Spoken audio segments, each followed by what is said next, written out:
waxaan kuu imid anigoon aqoon inay igu aqbalayso ceebahaygiyo in kale. Albaabka ayaan kuu soo garaacay, mana aadan i weydiinin qofkaan ahay.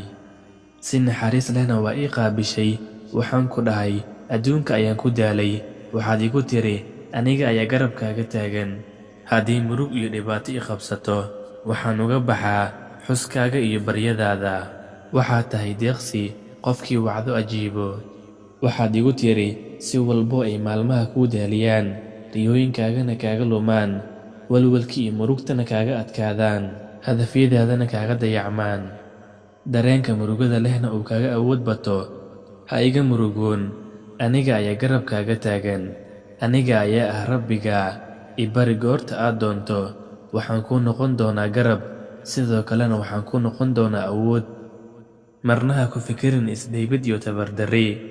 Kuuma abuurin murug, mana kuu rabo in ay iga murugooto, sababtoo ah aniga ayaa ah Rabbiga.